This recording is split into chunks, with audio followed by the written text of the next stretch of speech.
అందరికీ నమస్కారం. నిజంగా వైసీపీ గాని, ఆ సాక్షి గాని అసలు రోజుకి ఎలా మారిపోతున్నారంటే, కూటమికి ఫేవర్‌గా వాళ్ళు ఏదైనా స్టేట్మెంట్ ఇస్తారు.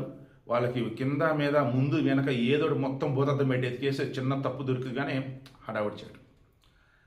అలా చంద్రబాబు ఫేవర్‌గా ఉన్నారంటే ఇక వాళ్ళని. గతంలో రజనీకాంత్‌ని అలాగే చేశారు. ఈరోజు బిల్ గేట్స్ సంబంధించి ఏఐ ఇంపాక్ట్ సమ్మిట్ రేపు ఫిబ్రవరి 19వ తారీఖున కీ స్పీకర్గా బిల్ గేట్స్ మాట్లాడారు. ఈ ఎప్స్టీన్ ఫైల్స్ వివాదంలో బిల్ గేట్స్ ఉన్నాడు కదా, దాంతో అతనిని ఆపారని, అసలు అతను దర్యాప్తు కూడా రానివ్వరని చెప్పేసి సాక్షులు హడావుడి.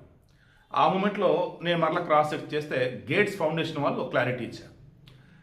లేదు రేపు 19వ తారీఖున యాజ్ ఇట్స్గా బిల్ గేట్స్ మాట్లాడతాడు అని. అంటే ఏపీకి వచ్చాడు, చంద్రబాబుతో క్లోజ్ అయ్యాడు, చంద్రబాబు గొప్పతనం చెప్పాడు, చంద్రబాబు ఒకప్పుడు ఎలా ఉన్నాడు, ఇప్పుడు ఎలా ఉన్నాడు, టెక్నాలజీని ఏ రకంగా వాడుతున్నాడు, సింగపూర్ ప్రధానమంత్రి ఫ్యూచర్ ఫోర్కాస్ట్ ఒక చంద్రబాబు నాయుడుకే ఉంది, అది ఆనాడే నేను గ్రహించానని చెప్పేసి నా పొగిడితే అదంతా కూడా ఇది కదా చంద్రబాబు నాయుడు అంటే మెచ్చుకుంటూ ఉంటే తట్టుకోలేక ఇక కూటమి ప్రభుత్వం చేసిన నిందలన్నీ కూడా పటాపంచలు అయ్యేసరికి వీళ్ళ దగ్గరికి వచ్చే మనుషులు చూడండి అని చెప్పేసి ఇక వాళ్ళ మీద వేస్తా పోతా ఉన్నారు.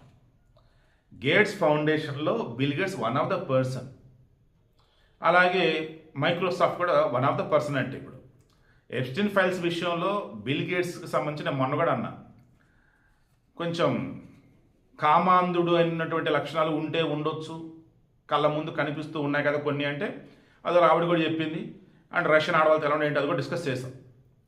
ఒక చారిటీ తరఫున ఉండి అతను మాట్లాడుతున్నప్పుడు, ఒక చారిటీ తరఫున అతను వేరే దేశాల్లో పాల్గొంటూ ఉన్నప్పుడు పద్ధతిగా లేకపోతే కూడా మనం మాట్లాడచ్చు, పద్ధతిగానే ఉన్నాడు కదా. ఈ ఎప్స్టీన్ ఫైల్స్ ఇంకా బయటపడాల్సి చాలా ఉన్నాయి. అసలు అతను ఏం చేశాడు ఏంటి నిజాలు ఇంకా బయటపడాల్సి చాలా ఉన్నాయి. ఈ మూమెంట్లో కూటమితో క్లోజ్గా ఉన్నాడు, చంద్రబాబు నాయుడు పొగిడాడు కదా అని చెప్పేసి అసలు బిల్ గేట్స్ని దరిదాపు కూడా రానివ్వట్లేదు, తరిమేస్తున్నారు అద్దని ఇదని అంటూ ఉంటే ఎంత దారుణం అండి. రేపు 19వ తారీఖున ఆయన స్పీకర్గా మాట్లాడతాడని గేట్స్ ఫౌండేషన్ వాళ్ళు చెప్తేనే ఈ వీడియో ఇస్తున్నాను నేను.